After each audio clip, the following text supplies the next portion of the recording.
There we go. Aha! The open public digital infrastructure for the entire agri-food supply chain systems of the world. That's what we are. And essentially, what we're solving is a $600 billion opportunity because $600 billion is lost due to lack of transparency across the entire agri-food supply chain system. This is because of bad, inaccurate, dirty, or missing data. It's a massive, massive market, all right? It's $11 trillion on TAM, $1 trillion on SAM, and almost 17 billion as a SOM. And all of the supply chain stakeholders that we're seeing right now in the current systems are currently operating in silos. That data is individually locked, and they're not really talking to each other. We want the systems to actually speak to each other on the public chain. That's what Open Food Chain does. It decentralizes all of that information. And that's what makes us supremely different from our competitors. So we're a solid competitor for VChain. The others, you know, IBM Food Trust shut down, but Open Food Chain is interoperable, low cost, and user-owned. Currently, our revenue comes from 70% of SaaS-paying customers, and we've been funded 30% by private and public people. We have a third way of earning money, which is with our token. And that works simply because the investors are able to buy and lock the OFC token, and the users are basically interface with the chain using an NFT that allows them access to the services that we're providing. The beautiful part about being here at the Algorand event is that we're getting to meet a lot of people that would possibly be able to integrate with us, and that's what we plan to do as an ecosystem ourselves. There's plenty of opportunities spanning from finance to carbon accreditation to data verification. These are massive, massive integration opportunities that we look forward to having. Juicy Chain.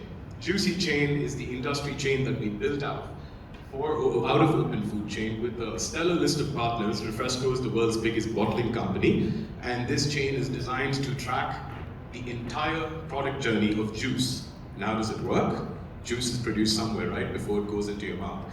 Juice starts at the producer level, goes through many cycles and nodes of transfer, ultimately reaching your retail outlets, right? And we're able to track that journey quite cohesively with all the information put out over there. Certifications are super important. You don't know if certificates are even active or not even expired. Here you'll be able to check along the entire journey of the product.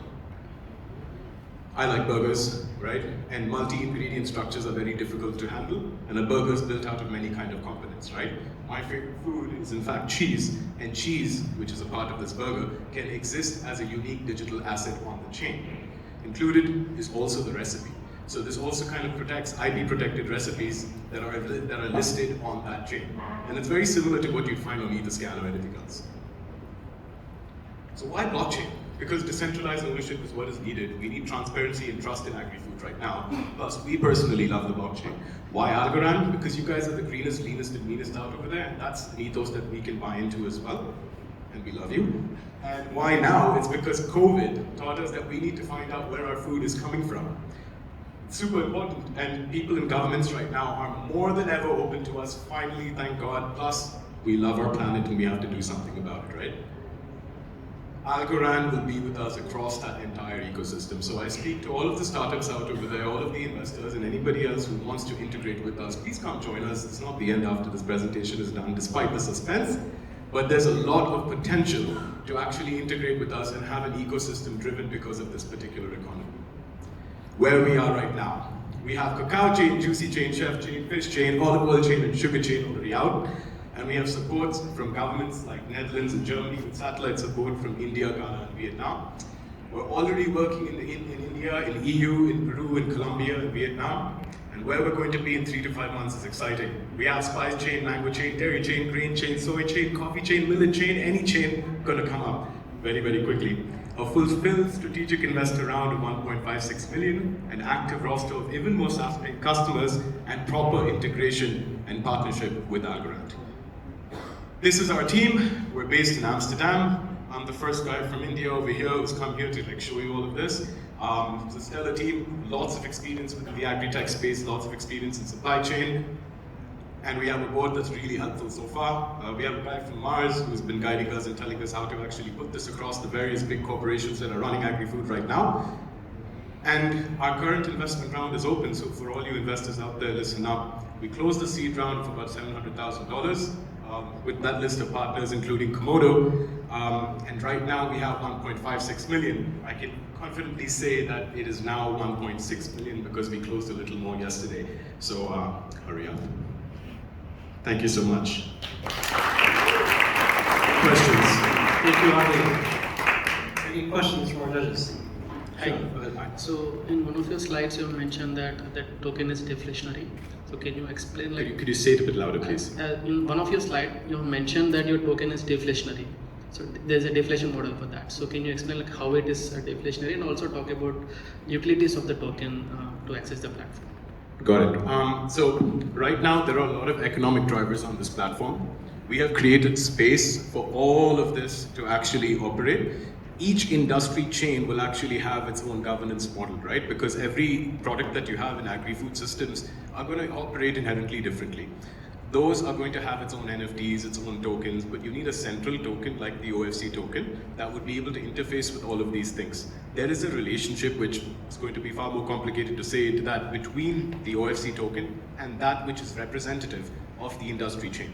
So overall, imagine a situation where you have all of these different agri-food products and there is an economic relationship that governs how much that OFC token's worth actually is across the whole system. So I hope that is satisfactory. Yeah, can you just clarify the tech stack a little bit? So you mentioned, so you have the OFC token and then you have all these industry chains. So those are actually like separate chains, or are they all just tokens on one chain? No, these are all separate chains, and there's a logic to this. It's that every single agri-food product out over there has its own rules. I mean, if you talk to somebody who's producing sugar, that person's going to have a different experience than somebody that's producing soy, different from coffee, different from all of that.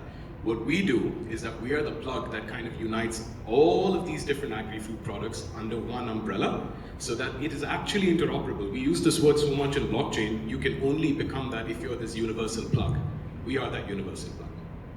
Okay, and so what's the current technology behind these chains? We're built off the Komodo stack right now, but what we're designed to be is to actually be pluggable, which is honestly why we are having this conversation with Algorand as well, because it's kind of the point. We want to be able to make sure that any supply chain system out over there is able to work with us, because you will not be interoperable until you have an adapter that can plug into everything.